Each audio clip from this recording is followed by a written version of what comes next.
Hello everyone, I am Seenu and welcome back again to my YouTube channel Seenu geography classes.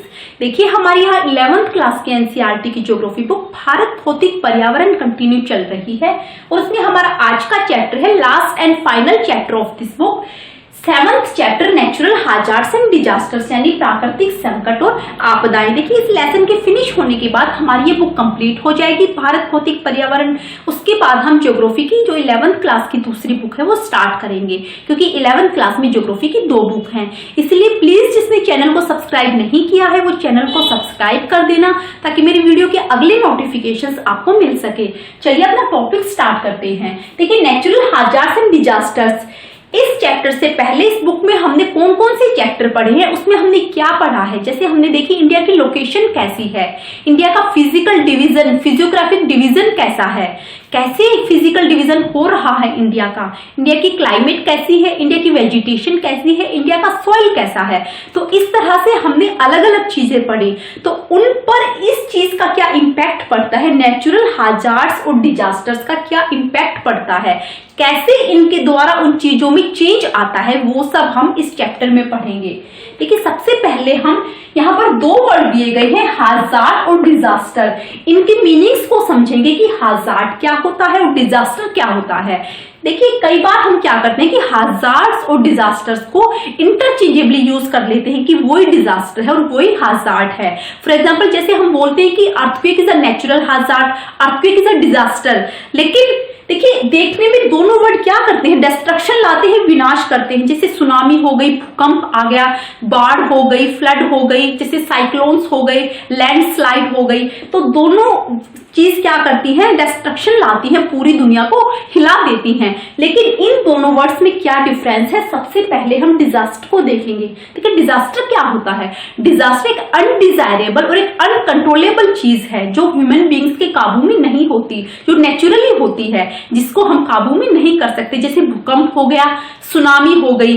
तो इस तरह से एक जो डिजास्टर होता है वो क्या करता है, वो जो मेडिकल जो हमारी इमरजेंसी सर्विसेज हैं उनको क्या करता है, क्रिएट करता है, मतलब सिचुएशंस ऐसी क्रिएट करता है जिससे मेडिकल सर्विसेज को हमें बढ़ाना पड़ता है।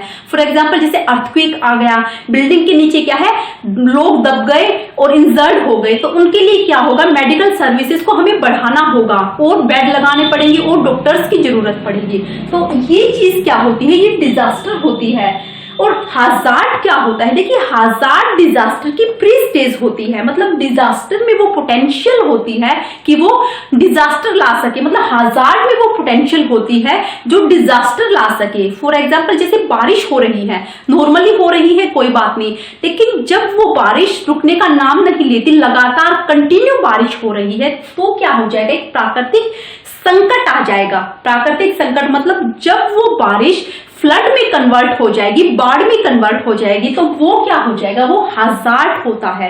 मतलब एक पोटेंशियल उसमें आ गई कि वो किसका रूप लेती है, वो फ्लड का रूप ले लेती है। तो इस तरह से ये क्या होता है, हाजार्ड होता है। मतलब हाजार्ड में वो पोटेंशियलिटी होती है कि वो डिजास्टर को ला सके। तो ये वर्ड मतलब इन दोनों की क्या मीनिंग अलग अलग है। तो इस तरह से इनकी जो और इनका अलग अलग डिफरेंस हम आगे फुल डिटेल में पढ़ेंगे। देखिए परिवर्तन प्रकृति का नियम है, change is the law of nature. परिवर्तन क्या है, कंटिन्यू चलने वाली प्रक्रिया है। देखिए फॉर एग्जांपल हम 10 साल पहले कैसे थे, आज कैसे हैं, 10 साल बाद कैसे होंगे। तो ये सब क्या चीज है, ये सब चेंज होता है, हमारी बॉडी में चेंज होता है, हमारी एज में चेंज होता है। और अगर हम ज्योग्राफिकली देखें तो जैसे कोई एक पहाड़ है, 10 साल पहले हमने देखा, आज हमने देखा, तो हम देखेंगे कि 10 साल पहले भी ऐसा था, आज भी ऐसा है, लेकिन उसमें बहुत डिफरेंस होता है, वो चेंज होता है। देखिए पहाड़ में भी क्या है, इरोजन जो प्रोसेस है वो चलता रहता है। हमें दिखने में लगेगा कि पहाड़ माउंटेन ऐसा कैसा है, लेकिन उसमें भी बहुत सारे इरोजन हुए होंगे, उसकी भी ज्योग्राफिकल जो उसकी वो है, ज्योग्राफिकल प्रक्रियाएं हैं वो भी चेंज हुई होगी। तो ज्योग्राफिकल हम अगर देखते हैं तो परिवर्तन प्रकृति का नियम है, मतलब चेंज हर चीज में आता है। अगर हम ज्योग्राफिकली देखें, अगर हम कल्चरली देखें, अगर हम सोशली देखें, तो हर चीज में क्या है, लगातार कंटिन्यूअस क्या है, चेंज होता रहता है। इसलिए परिवर्तन क्या है, वो प्रकृति का नियम है। ये एक लगातार चलने वाली प्रक्रिया है जो विभिन्न तत्वों में, चाहे वो बड़ा हो या छोटा, देखिए कोई भी एलिमेंट हो इस अर्थ के ऊपर, या वो बड़ा हो या छोटा हो, चेंज हर चीज में आता है।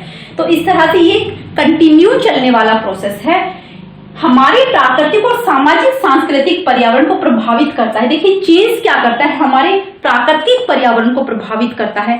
फॉर एग्जांपल जैसे क्या होता है, जैसे हम कोस्टल एरिया को लेते हैं, समुद्र के किनारे, जो समुद्र के किनारे वाला एरिया होता है, 10 मिनट पहले क्या है, वहां पर आदमी घूम रहे हैं, बच्चे खेल रहे हैं। 10 मिनट बाद क्या होगा, अगर वहां पर एकदम से सुनामी आ जाए तो सब कुछ क्या है, सब कुछ तहस नहस हो जाएगा, सब कुछ बिगड़ जाएगा, खत्म हो जाएगा। तो प्राकृतिक रूप से भी क्या है, चेंज कंटिन्यू होता रहता है, या वो बड़ा होता है चाहे वो छोटा होता है। बड़ा जैसे अर्थ को बनने में करोड़ों साल लग गए, लेकिन हम अर्थ को देखिए, हमारी जो एज होती है वो हद मुश्किल से मुश्किल कितनी है, 60, 70, 80, 90, 100 साल तक होती है।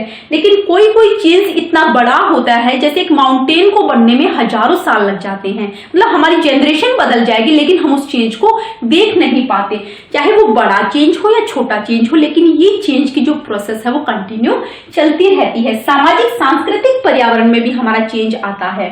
ये प्रक्रिया हर जगह व्याप्त है, लेकिन इसके परिमाण, सघनता, पैमाने में अंतर है। देखिए चेंज हर जगह होता है, लेकिन उस चेंज का, वो चेंज छोटा है या बड़ा है, उसका परिमाण कैसा, उसका मैग्नीट्यूड कैसा, स्टेटस कैसा है, उसका सघनता कितनी है, उस चेंज में कितनी इंटेंसिटी है, उसमें कितना, किस स्केल पर चेंज हो रहा है। तो इस तरह से चेंज हर जगह होता है, लेकिन उसके परिमाण में, उसकी सघनता में और उसके पैमाने में चेंज क्या है, उसमें अंतर होता है। हर जगह अलग अलग तरह से चेंज होता रहता है।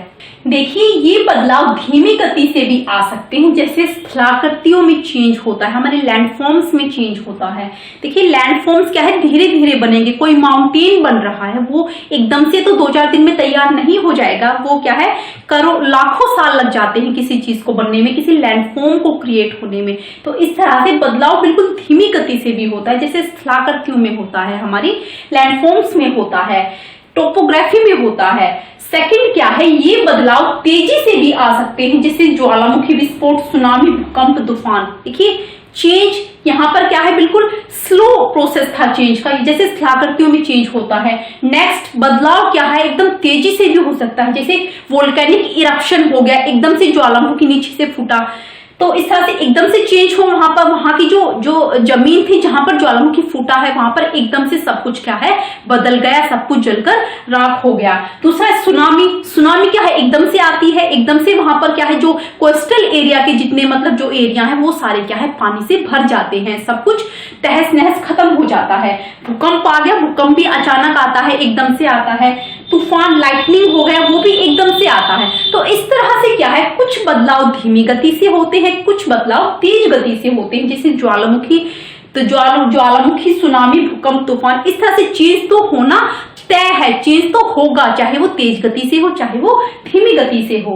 इस तरह से इसका प्रभाव छोटे क्षेत्रों तक भी सीमित रहता है। देखिए इसका क्या मतलब, जैसे चेंज किसी छोटे क्षेत्र में होता है, जैसे आप बिहार को लगा लो, बिहार में क्या फ्लड आई, उस फ्लड का इम्पैक्ट कहां पर पड़ा, केवल बिहार के लोगों पर पड़ा। तो इस तरह से छोटे क्षेत्रों तक भी ये जो चेंज है वो सीमित रहता है। बिहार में फ्लड आई, बिहार के लोग दुखी हुए, लेकिन दूसरे जो आसपास के जो एरिया है वहां के लोगों पर कोई फर्क नहीं पड़ा। इस तरह से इसका क्या है, देखो एक तरह से छोटे क्षेत्रों तक सीमित हुआ। सेकंड क्या बताया कि इनका व्यापक मतलब असर भी हो सकता है, जैसे भूमंडलीय उष्मीकरण, ओजोन परत का ह्रास। यहाँ पर छोटे स्तर पर, जैसे हमने एग्जांपल लिया बिहार का, फ्लड आई बिहार में।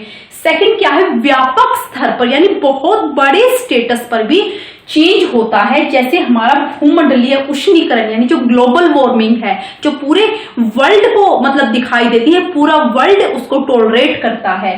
तो भूमंडलीय उष्णीकरण व्यापक स्तर पर होगी, क्योंकि पूरा वर्ल्ड उसको देख रहा है, उसको महसूस कर रहा है।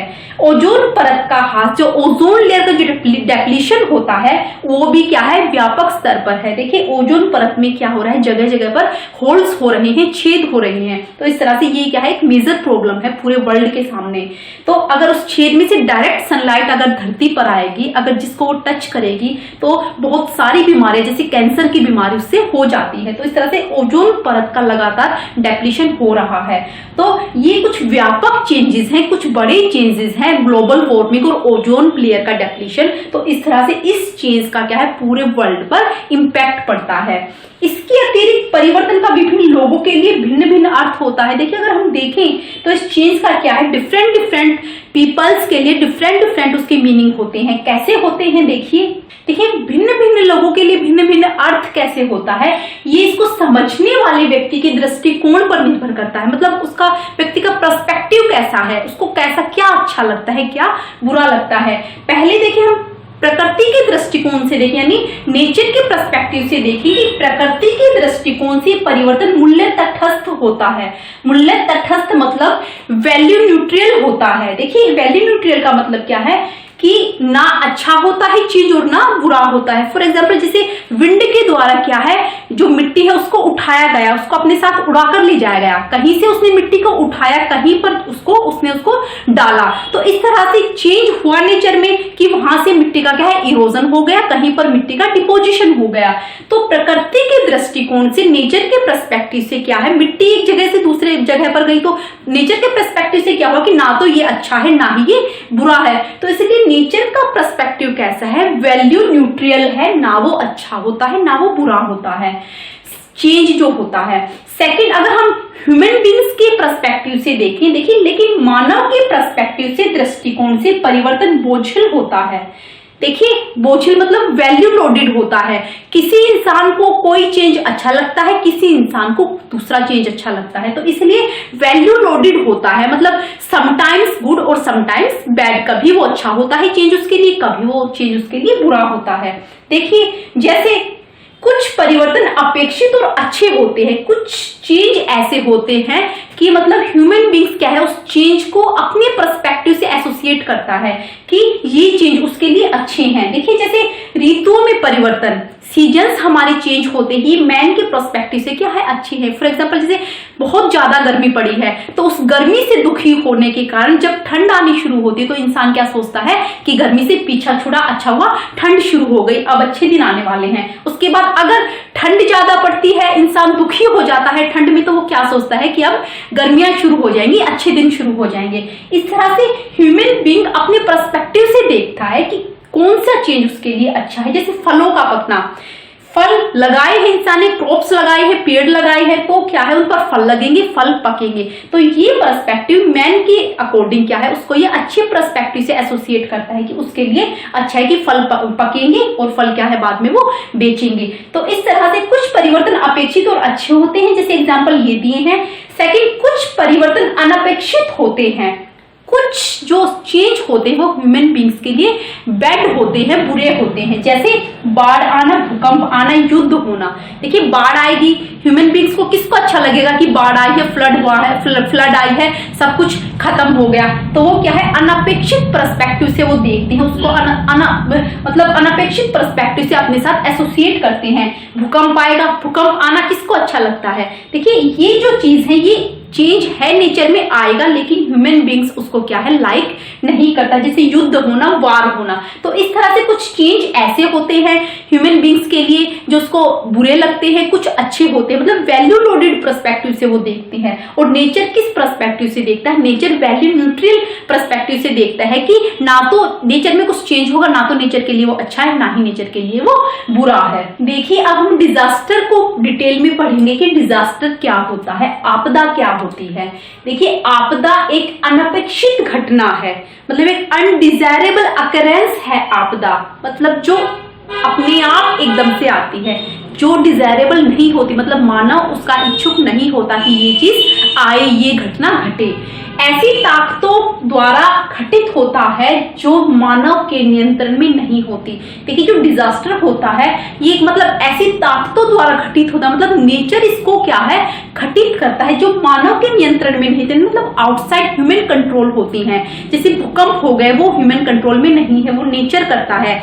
सुनामी हो गया, भूकंप, बाढ़ें, ये सारे क्या है, ये सारे डिजास्टर होते हैं। ये थोड़े समय में बिना चेतावनी के घटित होते हैं। देखिए, इनकी हमें पहले नॉलेज नहीं होती कि ये चीज होने वाली है, फिर भी कुछ मतलब इंडिया के लोगों ने, वर्ल्ड के लोगों ने, कुछ ऐसे साइंटिस्ट ने ऐसा काम किया है जिससे साइक्लोन्स आते हैं तो रडार सैटेलाइट्स कुछ ऐसा सेट किया है जिससे हमें थोड़े समय पहले कुछ नॉलेज, कुछ आइडिया लग जाता है कि हाँ साइक्लोन्स आएंगे, जिससे हम अपने आप को बचा सकते हैं। फिर भी क्या है, कुछ चीजें एकदम से घटित होती हैं, एकदम से साइक्लोन आता है, एकदम से सुनामी आती है, एकदम से भूकंप आता है और बिना चेतावनी के आता है, मतलब एकदम वो क्या है, अटैक करता है, जिसकी वजह से मानव जीवन के क्रियाकलाप अवरुद्ध हो जाते हैं और बड़े पैमाने पर जान माल का नुकसान होता है। देखिए, जैसे भुज में अर्थक्वेक आया था तो उसमें क्या था कि रिपब्लिक डे पर अर्थक्वेक आया था। तो अगर आप देखेंगे कि रिपब्लिक डे से 2-3 दिन पहले बच्चे स्कूलों में क्या कर रहे थे, वो अपने रिपब्लिक डे की तैयारी कर रहे थे। फिर रिपब्लिक डे वाले दिन क्या आया, भूकंप आया, तो उसके अंदर क्या हुआ, बहुत अधिक मात्रा में जो स्टूडेंट्स हैं वो भी दबकर मरे वहां पर। तो इस तरह से ये क्या बताया गया है कि जिस वजह से मानव जीवन के क्रियाकलाप, मतलब सब कुछ क्या हो गया, सब कुछ तहस नहस हो गया, सब कुछ खराब हो गया, सारी बिल्डिंग्स गिर गई, सब कुछ खराब हो गया और बड़े पैमाने पर क्या है, जान माल का नुकसान पहुंचता है, मतलब प्रॉपर्टी का लॉस होता है, लाइफ का लॉस होता है, इंसान मरते हैं और सब कुछ टूट फूट हो जाती है। तो ये थोड़े समय में बिना चेतावनी के घटित होते हैं, जिसकी वजह से मानव जीवन के क्रियाकलाप अवरुद्ध हो जाते हैं, बंद हो जाते हैं और बड़े पैमाने पर हमें लाइफ और प्रॉपर्टी का इन चीजों में लॉस होता है डिजास्टर आने के कारण। इससे निपटने के लिए हमें दी जाने वाली वैधानिक आपातकालीन सेवाओं की अपेक्षा अधिक परिवर्तन करने पड़ते हैं। देखिए, जब ये डिजास्टर आता है, इंजर्ड इंसान होता है, तो उसके अनुसार क्या, जो स्टैट्यूटरी जो इमरजेंसी जो सेवाएं हैं, जो सर्विसेज हैं, उनका हमें यूज करना पड़ता है अपनी इमरजेंसी। ये डिजास्टर क्या करता है, ये इमरजेंसी जो हमारी सिचुएशन को क्रिएट करता है कि इमरजेंसी हमें अपनी मेडिकल सेवाएं बढ़ानी चाहिए, डॉक्टर्स ज्यादा लाने चाहिए और बेड की मतलब जो है वो सुविधाएं उपलब्ध करानी चाहिए। तो टोटली इसमें क्या बताया कि वैधानिक आपातकालीन सेवाओं को हमें मतलब उस टाइम पर क्या है, डिजास्टर उनको बढ़वाता है, इंजर्ड इंसान होता है उसको क्या है, मेडिकल सर्विसेज की जरूरत पड़ती है। तो इस तरह से डिजास्टर टोटली अगर हम देखें तो टोटली क्या है, वो एक डिस्ट्रक्शन करता है, सब कुछ खत्म करता है, विनाश करता है। देखिए, लंबे समय तक भौगोलिक साहित्य में आपदाओं को प्राकृतिक बलों का परिणाम माना जाता रहा। पहले हम ये क्या सोचते थे कि जितने भी डिजास्टर हो रही हैं अर्थ पर, सारे कौन लेकर आता है, नेचर लेकर आता है, क्योंकि नेचर के सामने इंसान नहीं टिक सकता। तो इस तरह से पहले ये सोचा जाता है कि सारे काम कौन कर रहा है, सारे काम नेचर कर रहा है और मानव को इसका अबोध और असहाय शिकार माना जाता था। मतलब इंसान को पहले क्या समझा जाता कि इंसान तो इनोसेंट है, हेल्पलेस है, इंसान ने तो कुछ नहीं किया। लेकिन अगर हम देखिए नेचर के साथ साथ इंसान भी ऐसे काम करता है जिसे डिजास्टर आता है। जैसे लैंडस्लाइड हुई, अब देखने में तो ये लगता है कि लैंडस्लाइड तो अपने आप हुई है, इंसान ने थोड़ी ना उस पहाड़ को, उस स्लाइड को धक्का मारा है जिस जो लैंडस्लाइड हुई है। तो देखिए, काफी अधिक मात्रा में जैसे इंसान क्या है, फॉरेस्टेड एरिया है उसको काट दिया, फॉरेस्टेड एरिया को, वहां की क्या है, जमीन लूज हो गई, मिट्टी लूज हो गई, बारिश आई पूरी की पूरी, जैसे पहाड़ी एरिया में अगर हम देखें तो पूरी की पूरी लैंड क्या है, वो स्लाइड कर गई, भूस्खलन हो गया। तो देखने में तो लगता है कि वो प्रकृति ने किया है, नेचर ने किया है, लेकिन उसके पीछे काफी हद तक क्या है, इंसान भी जिम्मेदार है। तो इसमें आगे यही बताया गया है कि प्राकृतिक बल ही आपदाओं के एकमात्र कारक नहीं होते, नेचर ही एकमात्र ऐसा कारक नहीं है जो डिजास्टर लेकर आता है। आपदाओं की उत्पत्ति का संबंध मानव क्रियाकलापों से भी है, मतलब इंसान भी कुछ ऐसी एक्टिविटीज करता है अपनी अर्थव्यवस्था को आगे बढ़ाने के लिए, अपने आप को आगे बढ़ाने के लिए, कि जिससे क्या है, नेचर में डिजास्टर आते हैं। कुछ मानवीय गतिविधियां जो सीधे रूप से इन आपदाओं के लिए उत्तरदायी होती हैं। कौन सी ऐसी ह्यूमन एक्टिविटीज हैं जिससे डिजास्टर आता है?